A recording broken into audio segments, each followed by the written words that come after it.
రాష్ట్రంలో ఉన్నటువంటి ప్రజలకు అందరికీ కూడా శాంతియుతంగా జీవించడానికి భద్రత కల్పించేటువంటి బృహత్తరమైనటువంటి కార్యక్రమం ఈ రాష్ట్ర ప్రభుత్వానికి, ప్రత్యేకంగా ఈ రాష్ట్రంలో ఉన్నటువంటి పోలీస్ అధికారులది.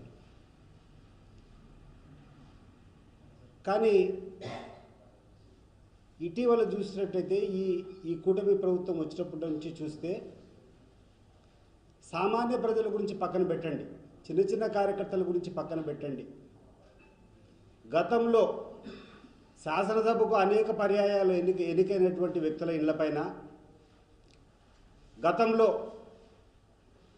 ఎంతో ఉన్నతమైనటువంటి మంత్రి పదవులు అలంకరించేటువంటి వాళ్ళకు కూడా ఈరోజు శాంతి భద్రతలు కరువయ్యేటువంటి పరిస్థితులు ఈ ప్రభుత్వం పుణ్యాన్ని దాపరించినాయి.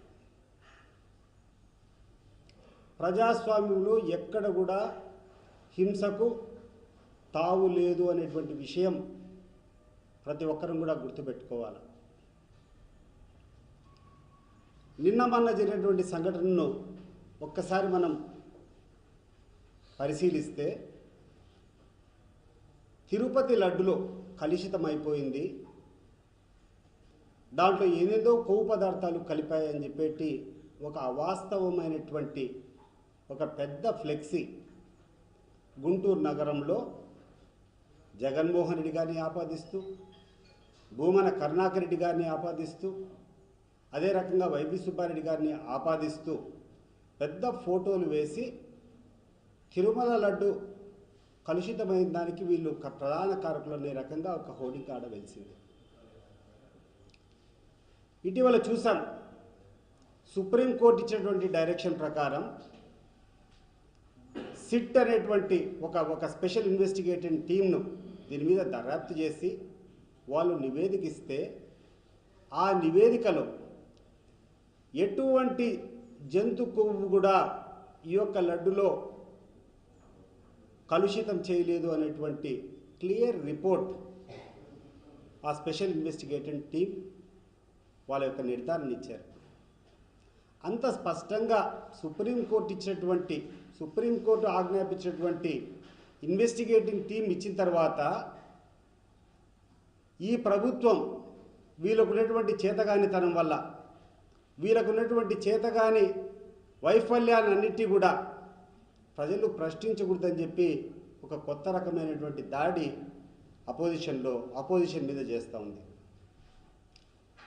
సామాన్యంగా ప్రజాస్వామ్యంలో అధికారంలో ఉన్నటువంటి పార్టీ పైన ప్రతిపక్షంలో ఉన్నటువంటి వాళ్ళు ప్రజల పక్షాన పోరాటం చేస్తూ ప్రజలకు మేలైనటువంటి సదుపాయాలు కల్పించేదానికి అనేక విమర్శలు చేస్తూ ఉంటాం. ఇది ఎంతో కాలంగా వచ్చేటువంటి ఆనవాయితీ.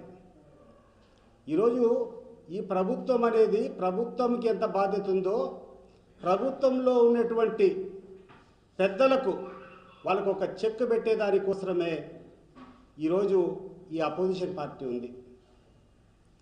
అపోజిషన్ పార్టీని నోరు మూయించేదానికి, అపోజిషన్ పార్టీలో ఎవరు కూడా మాట్లాడాలంటే భయపడేటువంటి పరిస్థితులు కల్పించేటువంటి ఈ సాంప్రదాయం ఏదో నాకు అర్థం కావడంలే.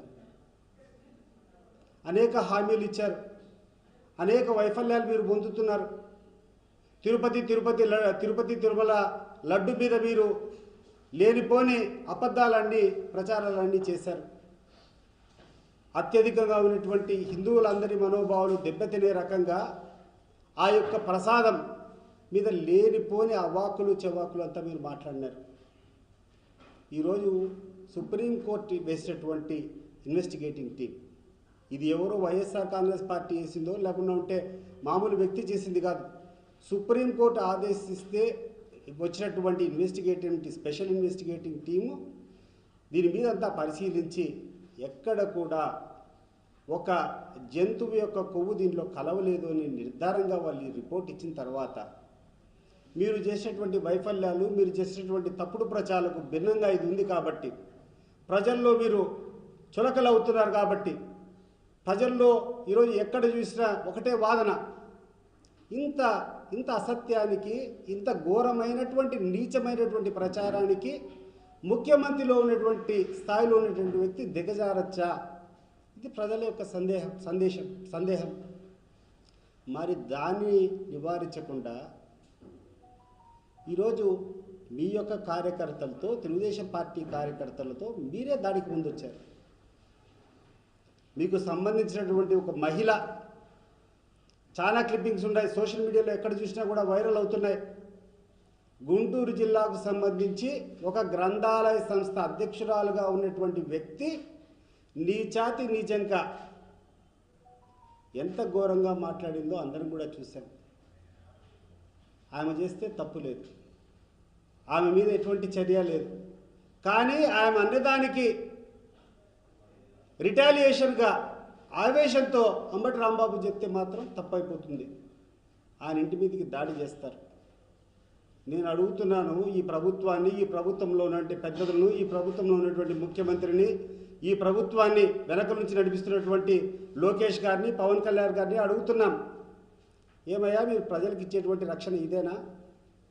ఏమి సామాన్యమైనటువంటి పౌరులం? మాకు స్వేచ్ఛగా మా యొక్క వాక్ స్వేచ్ఛ ఇవ్వాల్సినటువంటి బాధ్యత మీది. ప్రభుత్వం తప్పు చేసినప్పుడు నిలదీయాల్సినటువంటి పరిస్థితిలో ఉన్నటువంటి వాళ్ళం మేము నిలదీస్తూనే ఉంటాం. మేము నిలదీస్తామని చెప్పి మా మీద దాడి చేస్తారా? మా మీద ఈ రకంగా గూండాలతో మా ఇంట్లపైన దాడి చేస్తారా? ఎవరిచ్చారు మీకు ఈ అధికారం అని చెప్పి నేను అడుగుతున్నాను. గుర్తుపెట్టుకోండి, మీరు చేసేటువంటి సంస్కృతి, మీరు చేసేటువంటి సాంప్రదాయం ఇది మంచిది కాదు. రాబోయే కాలంలో దీన్నే రాబోయేటువంటి ప్రభుత్వం కూడా చేపడితే మీ పరిస్థితి ఏ రకంగా ఉంటుందో ఒకసారి ఆలోచన చేసుకోండి. దయచేసి నేను కోరుకుంటున్నాను, ఇటువంటి చెడు సాంప్రదాయాలకు ఎటువంటి వ్యక్తి అయినా కూడా దీన్ని తీవ్రంగా ఖండించాలా. అటువంటి పనులు ఎవరైనా చేస్తూ ఉంటే దాన్ని మనం వ్యతిరేకించాలా, వాళ్ళ మీద కఠినమైనటువంటి చర్యలు తీసుకోవాలా. ఈ బాధ్యతలన్నీ తీసుకోవాల్సింది ప్రధానంగా ఇక్కడైనటువంటి పోలీస్ డిపార్ట్మెంట్. నాకు అర్థం కావడం లేదు, గడిచిన సంవత్సరాల నుంచి ఈ పోలీస్ చేసేటువంటి డ్యూటీ ఏందో, ఈ పోలీసులు పాటిస్తున్నటువంటి విలువలు ఏందో కూడా అర్థం కానటువంటి పరిస్థితుల్లో ఉన్నాయి. పోలీసులు అంటే సామాన్య ప్రజలు కూడా అసహ్యించుకునేటువంటి రీతిలో ఈరోజు పోలీసుల ప్రవర్తన ఉంది. ఒకవైపు ఎవరైతే దాడి చేస్తున్నారో వాళ్ళని సహకరిస్తూ మీరు వాళ్ళ ప్రొటెక్షన్గా నిలబడడం, ఎవరైతే దాడికి గురవుతున్నారో వాళ్ళ మీద కేసులు పెట్టడము ఏం సాంప్రదాయం ఇది? చంద్రబాబు నాయుడు గారు, మీ యొక్క ప్రభుత్వంలో జరిగేటువంటి ఈ తీరును మీరు సమర్థిస్తున్నారా అని నేను అడుగుతున్నాను. ఈరోజు మీరు చేసేటువంటి వైఫల్యాలు, మీ సంకీర్ణ ప్రభుత్వం, కేంద్రంలో మీరు సంకీర్ణంలో ఉండారు. ఈరోజు ఈ రాష్ట్రానికి కేంద్ర ప్రభుత్వం ప్రవేశపెట్టేటువంటి బడ్జెట్లో నామమాత్రము కూడా ఈ రాష్ట్రానికి ప్రయోజనం జరగలేదు. గొప్పలు మీరు చెప్పుకోవాలనుకుంటే ఒక 3,000 కోట్లు ఏందో పోలవరం ప్రాజెక్టుకు, ఒక 1,100 కోట్లు మీ యొక్క అమరావతి క్యాపిటల్ నిర్మించుకునే దానికోసము, ఆ తర్వాత 2,000 కోట్లు ఎఫ్ఆర్బిఎం లిమిట్ కంటే ఎక్కువగా లోన్ పొందేదానికి ఒక 2,000 కోట్లు అనుమతి తప్పితే ఏం సాధించారయ్యా? చంద్రబాబు నాయుడు గారు నాకు చెప్పండి, మీరు సంకీర్ణ ప్రభుత్వంలో ఉన్నారు, మీరు కూడా ఈ యొక్క కేంద్ర ప్రభుత్వంలో మీరు కూడా వాటాదారులు. ఈ రాష్ట్రానికి ఇంత తీవ్రమైనటువంటి అన్యాయం జరుగుతూ ఉంటే మీ ఎంపీలు మీరు ఏం ప్రశ్నించారు అని చెప్పి నేను అడుగుతున్నాను. ఏం సాధించారు ఈ రాష్ట్ర ప్రజల కోసం అని చెప్పి నేను అడుగుతున్నాను. ఈ రాష్ట్రంలో ఒక నెలకు పెన్షన్లు ఇవ్వాలంటే పెన్షన్లకు అయ్యే ఖర్చు 2,400 కోట్లు. ఒక నెలకు పెన్షన్లు ఇచ్చేటువంటి ఒక వృద్ధులకు, వీళ్ళకు, వికలాంగులకు పెన్షన్ ఇస్తూ ఉంటే దానికి ప్రభుత్వం అయ్యే ఖర్చు 2,400 కోట్లు తగ్గకుండా జరుగుతుంది. మరి సంవత్సరం పొడుగునా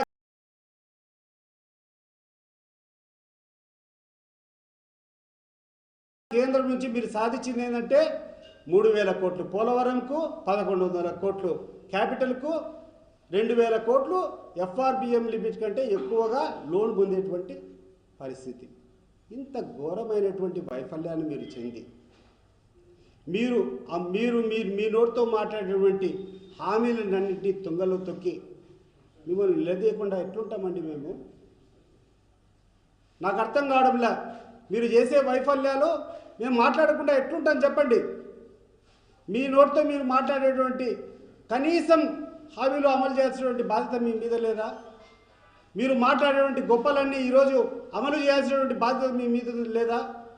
దాన్ని పక్కన పెట్టి దాన్ని ఎక్కడ ప్రశ్నిస్తారో అని చెప్పి, మీ వైఫల్యాలు ఎక్కడ బయటకు వస్తాయో అని చెప్పి దాని పక్కన ఒక పెద్ద గీత ప్రజల్లో చర్చ జరిగేదానికి ఒక పనికిరాని అజెండా తీసుకొని వచ్చి మొదలు పెట్టడం, ఇది తప్ప ఏం సాధిస్తున్నారు చంద్రబాబు నాయుడు గారు? నేను అడుగుతున్నాను మిమ్మల్ని.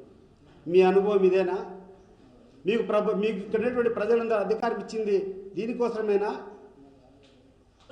మీరు ఈ రాష్ట్రంలో ఉన్నటువంటి మహిళలకు అందరికీ కూడా ప్రతి సంవత్సరము మూడు గ్యాస్ సిలిండర్లు ఇస్తామన్నారు. ఎన్ని గ్యాస్ సిలిండర్లు ఇచ్చారు సార్? మీరు 2 సంవత్సరాలైంది అధికారంలోకి వచ్చి ఎన్ని గ్యాస్ సిలిండర్లు ఇచ్చారు సార్? మీకు ధైర్యం ఉందా దీని మీద చర్చ జరపడానికి? మీకు సపోర్ట్ చేసేటువంటి పత్రికలకు నేను అడుగుతున్నాను, మీరు ఎన్ని గ్యాస్ సిలిండర్లు ఇచ్చినటువంటి మహిళలకు ఇచ్చారు? మీకు ఏమైనా ధైర్యం ఉందా? మీరు దీని మీద చర్చ జరుపుతారా?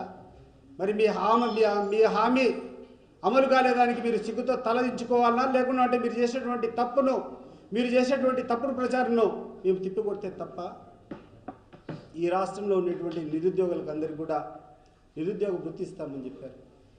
ఎక్కడన్నా రాష్ట్రంలో ఒక్క నిరుద్యోగునికన్నా ఈరోజు నిరుద్యోగ వృత్తి వచ్చిందా? లేకుండా ఉంటే ఎవరికైనా ఉద్యోగాలు దొరికాయా? మీరు చెప్పండి. మీరు చెప్పలేరు. దీని మీద చర్చలు ఉండవు. ఈ రాష్ట్రంలో ఉన్నటువంటి 18 సంవత్సరాలు దాటినటువంటి ప్రతి మహిళకు ప్రతి నెల 1500 చొప్పున సంవత్సరానికి 18,000 ఇస్తా అని చెప్పాం. ఈరోజు దాని మీద మాట్లాడేటువంటి వ్యక్తులు లేరు.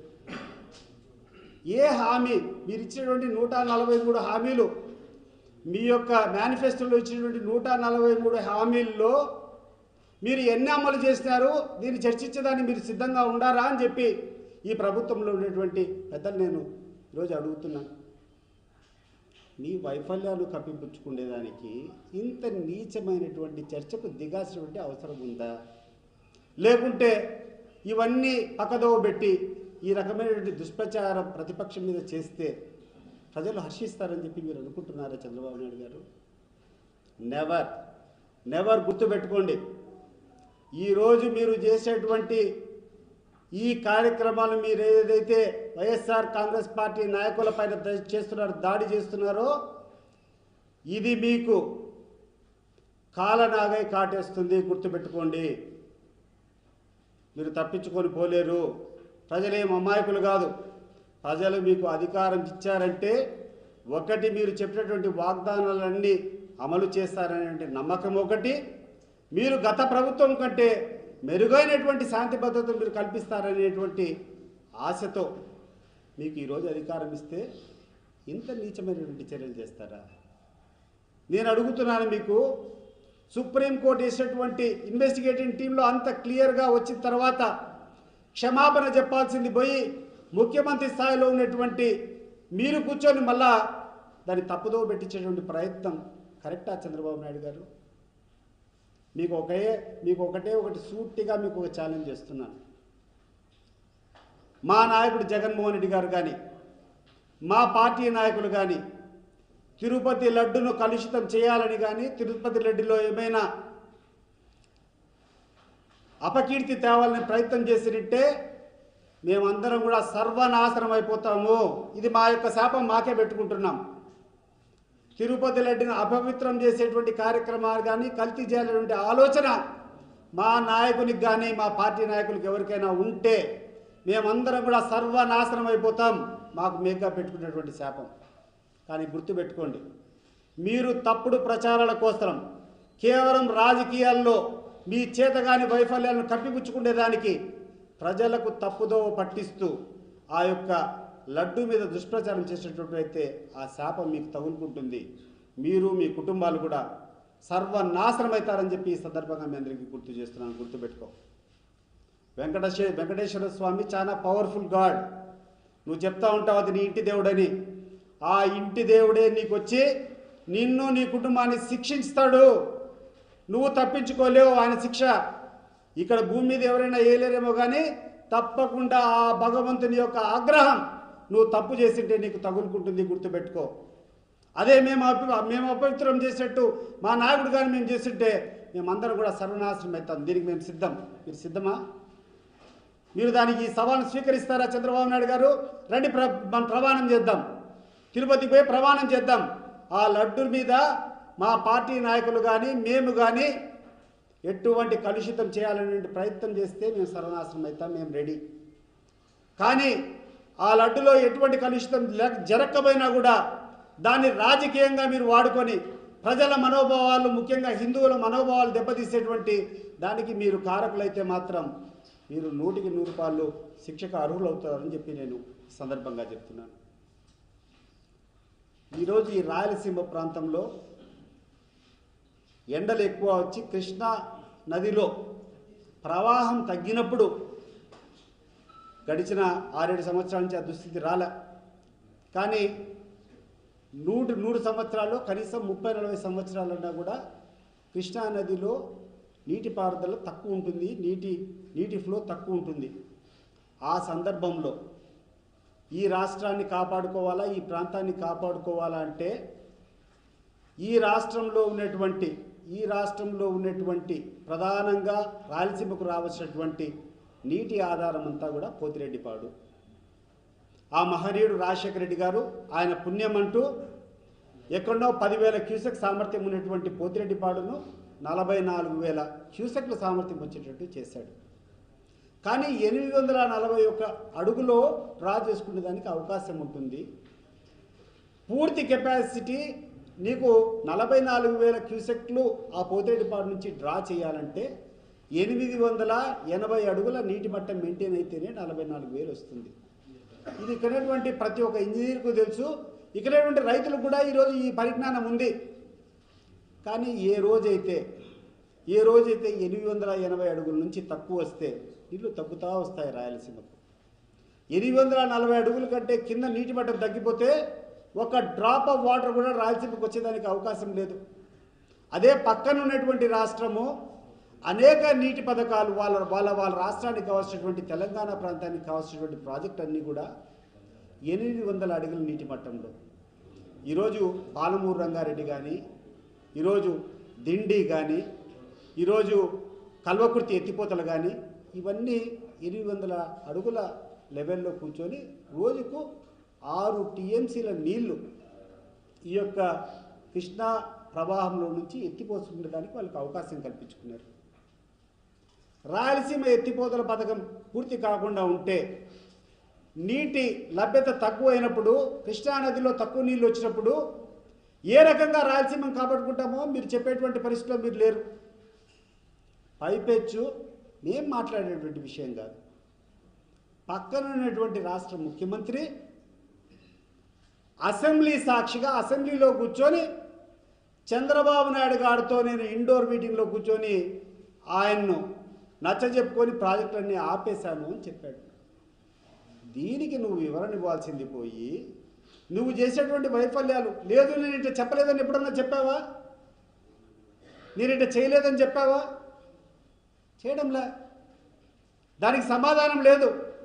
రేవంత్ రెడ్డి గారు తెలంగాణ అసెంబ్లీలో కూర్చొని చంద్రబాబు నాయుడుతో నేను కూర్చొని ఈ ప్రాజెక్టులన్నీ ఆపేయాలని చెప్పినంటే నేను ఆపేశాడైనా మీరు కావాలంటే పరిశీలించుకోండి, అక్కడ పనులు జరగడం లేదని చెప్పి తెలంగాణ ముఖ్యమంత్రి మాట్లాడితే దానికి రిప్లై ఇవ్వాల్సింది ఎవరు? చంద్రబాబు నాయుడు గారు. ఒకసారి అడుగుతున్నా నేను, ఈ రాష్ట్రానికి ప్రాణాధారమైనటువంటి ప్రాజెక్టు ఈరోజు ఆగిపోయింటే దాన్ని పక్క రాష్ట్ర ముఖ్యమంత్రి నా యొక్క జోక్యం వల్ల నేను చెప్పడం వల్ల ఆ రాష్ట్ర ముఖ్యమంత్రి ఆపినాడని చెప్పిన తర్వాత దాన్ని నువ్వు ఆమోదించినావో లేకుంటే దాన్ని వ్యతిరేకించినావో ఖండించినావో ఏదో ఒకటి మేము ఎక్స్పెక్ట్ చేశాం. ఇంతవరకు ఒక్కరోజు కూడా ఈ ముఖ్యమంత్రి దీని గురించి మాట్లాడలేదు. పైపెట్టు అవసరం రాయలసీమ ఎత్తిపోతల పథకం అనేది అవసరమే లేదని మాట్లాడుతున్నాడు. నేను అడుగుతున్నాను ఈ యొక్క తెలుగుదేశం పార్టీ ప్రభుత్వాన్ని, ఇక్కడ కూటమి పెద్దలంతా దయచేసి మీరు నిపుణులు ఎవరైనా రండి, మేము అడిగేటువంటి ప్రశ్నలు మీరు చెప్పండి. ఒకసారి 50,000 క్యూసెక్లో 60,000 క్యూసెక్లో ఆ కృష్ణానదిలో వస్తాయి అంటే దాదాపు 5,000 క్యూసెక్లో 6,000 క్యూసెక్లో నీళ్ళు వస్తాయి. వచ్చినట్టు వాళ్ళకు ఉండేటువంటి వాళ్ళ యొక్క లిఫ్ట్ స్కీమ్స్లో పంప్ చేసేదానికి ఆరు టీఎంసీలు ఈ రోజుకు 6 వాళ్ళు ఎత్తిపోసుకునే దానికి అవకాశం ఉంటుంది. ఈ నీళ్లు 840 అడుగులకు పైన చేరేది ఎప్పుడు, 880 అడుగులకు చేరేది ఎప్పుడు, మా రాయలసీమకు నీళ్ళు వచ్చేది ఎప్పుడు? చంద్రబాబు నాయుడు గారు మాకు అర్థం కాలేదంటాడు ఆయన. ఇరిగేషన్ మంత్రి రామానాయుడు గారు మీరు వచ్చి చెప్పబ్బా, నాకు 50,000 కంటే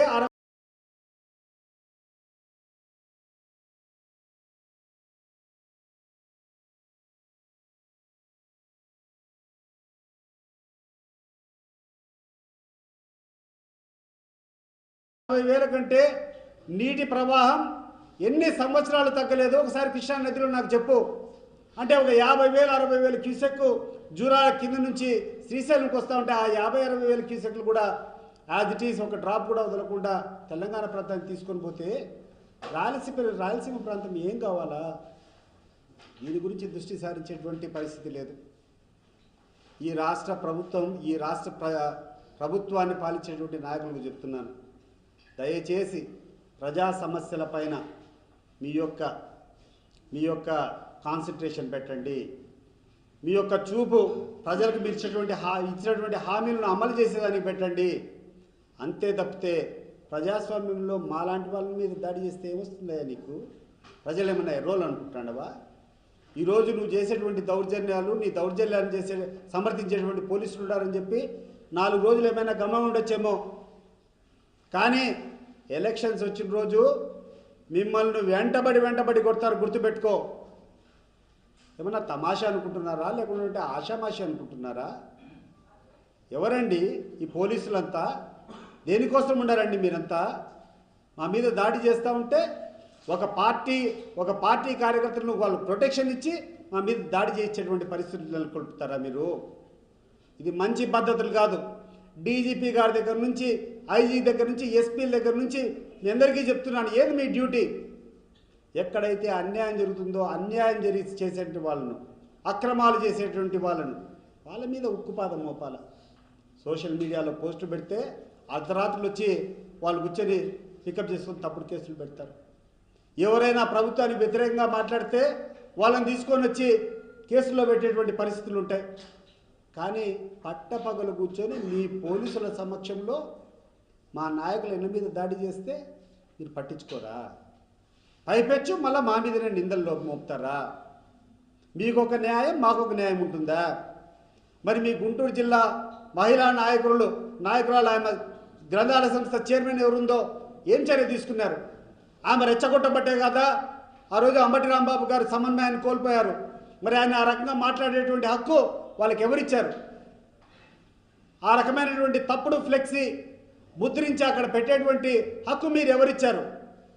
తప్పకుండా సుప్రీంకోర్టులకి ఇది దృష్టికి తీసుకుపోతాం. ఇది మీరు వేసేటువంటి సిట్టుకు మీరు ఆ రోజు ఎవరు కూడా తిరుమల దేవస్థానం గురించి మాట్లాడకూడదని చెప్పి మాట్లాడిన తర్వాత ఈ రకంగా తప్పుడు ఫ్లెక్సీలు కట్టి అది ప్రసాదం మీద దాని మీద రకరకాల ప్రజలకు మనోభావాలని దెబ్బతినే రకంగా మీరు పెట్టడం, definitely we will seek the interference of the supreme court. మీకు ఎన్ని అవకాశాలు ఇచ్చినా ఈ అవకాశాలన్నింటినీ ప్రజలకు ఉపయోగించేదానికి బదులు మీ వైఫల్యాలన్నింటినీ కూడా బయటపడతాయి. అవి బయటపడకూడదని చెప్పి ఒక చిన్న గీత మీద పెద్ద గీత రాస్తాడు ప్రజలను డైవర్ట్ చేయడానికి.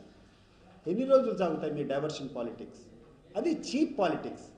ఎవడైనా నిజంగా తప్పులు చేస్తే తప్పని చెప్పండి, ఖండించండి. ఒకవేళ అంబటి రాంబాబు తప్పు చేశాడు, దానికి ఆయన వివరణ ఇచ్చుకున్నాడు. అయ్యా, నాకు జరిగినటువంటి దాడి, నన్ను తిట్టేటువంటి తిట్లకు నేను తట్టుకోలేక ఆవేశంతో నేను మాట్లాడినా అని చెప్పాడు. ఆయన ఆ రకంగా ఆవేశపడడానికి కారణం మీ యొక్క నాయకులు చేసేటువంటి తీరు కాదా? ఈరోజు చెప్పండి చంద్రబాబు నాయుడు గారు. ఆయనది పక్కన పెట్టండి. జోగి రమేష్ ఇంటి మీద పెట్రోల్ బాంబులు వేస్తారా? ఎక్కడికి పోతుంది ఈ సమాజం? ఎక్కడికి పోతుంది? పోలీసులు ఏం చేస్తున్నారు నాకు అర్థం కావడంలా. ఇళ్ళ మీద కూర్చొని, నాయకుల ఇళ్ళ మీద కూర్చొని దాడి చేస్తూ ఉంటే ఎవరు? మీ చేతిలో తుపాకులు ఎందుకుండాయి? మీకు యూనిఫామ్ ఎందుకు ఇచ్చారు? అంటే మేమందరం మా ప్రైవేట్ సైన్యం వేసుకొని తిరగాలనా? ఈరోజు నేను ఒక్కనే తిరుగుతా, నాకు ఎటువంటి భయం లేదు. నా మీద దాడి చేసినా కూడా ఈ ప్రజాస్వామ్యం కాపాడుతుంది, ఈ భారత రాజ్యాంగం కాపాడుతున్నటువంటి ధైర్యంతో నేను స్వేచ్ఛగా తిరుగుతా. ఆ స్వేచ్ఛను నాకు కల్పించాల్సినటువంటి బాధ్యత ఇక్కడ పోలీస్ అధికారులది. మరి మీరేం చేస్తున్నారు ఈరోజు? సామాన్య వ్యక్తులు, సామాన్య పౌరులు పక్కన పెట్టు. ఈరోజు రాష్ట్రాన్ని కొన్ని ఏళ్లుగా పరిపాలించి ఈ రాష్ట్రంలో అనేక పర్యాయాలు ప్రజాప్రతినిధులుగా ఎన్నికైనటువంటి ఇళ్ల మీద దాడి చేస్తా అంటే కూడా ఈరోజు మీరు చూస్తూ ఊరుకోవడం వల్ల కాదా ఇవన్నీ జరిగేది? This is high time. The police in the state should rise to this occasion. నాయకులు ఎవరన్నా చెప్తే చిన్న చిన్న హెల్ప్లు కావాలంటే చేయండి, కానీ అంతిమంగా ప్రజలకు రక్షణ కల్పించాల్సినటువంటి బాధ్యత మీది. ఈరోజు సామాన్య ప్రజలు కాదు, పెద్ద పెద్ద లీడర్లే ఈరోజు భయాందోళనకు గురవుతూ ఉంటే మీకు సిగ్గుగా లేదా అని చెప్పి నేను అడుగుతున్నా. దయచేసి కళ్ళు తెరవాలని చెప్పి ఈ ప్రభుత్వాన్ని కోరుతున్నా. దయచేసి ఇటువంటి దుస్సాంప్రదాయాలను ప్రోత్సహించద్దని చెప్పి నేను కోరుకుంటున్నాను. ఎందుకంటే మీరు చేసేటువంటి కార్యక్రమాల వల్ల మా కార్యకర్తలు కూడా మాట్లాడుతున్నారు. మేము కంట్రోల్ చేయలేకపోతున్నాం, ఇటువంటి మాట్లాడద్దు మీరు, తప్పు ఇటువంటిది. ప్రజాస్వామ్యంలో హింసకి ఎక్కడా కానీ స్థానం ఉండకూడదని చెప్పి మేము చెప్పుకుంటున్నాం. కానీ మీరు చేసే పరిస్థితి లేదో ఒకసారి ఆలోచన చేయవలసిందిగా కోరుకుంటున్నాం. సార్, ఇప్పుడు అంబటరాంబాబు గారు ఆరోపణ చేశారని అంటున్నారు, కానీ గత వైసీపీ ప్రభుత్వంలో అప్పటి ముఖ్యమంత్రి జగన్ గారిని చంద్రబాబు కావచ్చు, పవన్ కళ్యాణ్ కావచ్చు ఇంతకంటే దారుణంగా మాట్లాడారు. అదే కదా నేను చెప్పేది. ప్రజాస్వామ్యంలో ఇంతగా మాట్లాడినా కూడా సహనం వహించాడు ఆ రోజు జగన్మోహన్ రెడ్డి. మీకు అనేక క్లిప్పింగ్స్ ఈరోజు చూపిస్తాం. నీ అమ్మ మొగుడిచ్చాడా, మీ అమ్మమ్మ మొగుడిచ్చాడా? చంద్రబాబు నాయుడు నోట్లో వచ్చేటువంటి మాటలు అపోజిషన్లో ఉండేటప్పుడు అయినా కూడా ఆయన ఏమన్నా సమన్వయంతో ప్రతిపక్ష నాయకుడు కదా అని చెప్పి హుందాగా వివరించాడు ఆయన. పవన్ కళ్యాణ్ మాట్లాడేటువంటి మాటలు కూడా మనం చూస్తుంటాం సోషల్ మీడియాలో. కొడకల్లారా రండిరా కొడకల్లారా అని మాట్లాడినాడు. లోకేష్ ఆయన పాదయాత్ర చేసేటువంటి పోయే ప్రతి నియోజకవర్గంలో కూడా అక్కడ స్థానికంగా ఉండేటువంటి ఎమ్మెల్యేను ప్రతి ఒక్కరికి ఏదో ఒక అడ్డపేరు పెట్టి బాడీ షేమింగ్ చేసేటువంటి పరిస్థితి.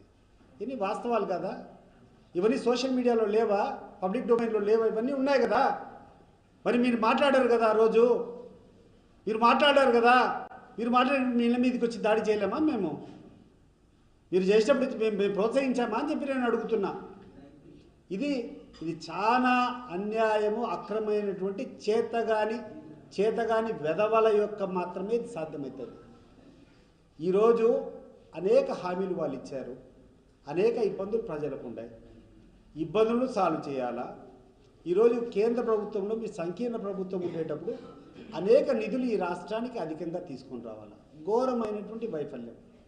నేను క్లియర్గా చెప్తా ఉండే, ఈరోజు ఈ రాష్ట్ర ప్రభుత్వానికి ఏంది వచ్చిందంటే 3,000 కోట్లు, పోలవరంకు 1,100 కోట్లు, అమరావతికి 2,000 కోట్లు ఎఫ్ఆర్బి కంటే అదనంగా లోన్ తెచ్చుకునేటువంటి వసతి. ఇంతకంటే ఏమైనా ఇచ్చారా? What is that? ఈ రాష్ట్ర ప్రభుత్వంతో గతంలో జగన్మోహన్ రెడ్డి ఇచ్చేటువంటి పెన్షన్లో ఒక నెలకు అయ్యేటువంటి ఖర్చు అది. దాన్ని సాధించి మీరు ఈరోజు సైలెంట్గా ఉండి ఇవన్నీ మా మీద వేసేటువంటి పరిస్థితులు. అండ్ ముఖ్యంగా బాధాకరం ఏంటంటే ప్రముఖమైనటువంటి పత్రికలను చెప్పుకునేటువంటి వాళ్ళు విలువలు దిగజారి ఈ రోజుకి కూడా రాష్ట్రంలో ఏం జరుగుతున్నాయి, బడ్జెట్లో ఎక్కడెక్కడ ఏం చేస్తారని మాట్లాడకుండా హెడ్లైన్లో బ్యానర్లో కూర్చొని మాట్లాడము. బ్యానర్ ఐటమ్స్ అన్నీ ఏంటంటే లడ్డు గురించి మళ్ళా ప్రస్తావించారు. ఇది న్యాయమా? ఇదే మీరు చేసుకుంటా పోతే ఈ 5 ఏళ్ల కాలం కూడా ఇదే చేస్తూ ఉంటారు. ఇదే దుష్ప్రచారం కోసమే మీరు మీ సమయాన్నంతా వెచ్చిస్తారా అని చెప్పి నేను అడుగుతున్నా.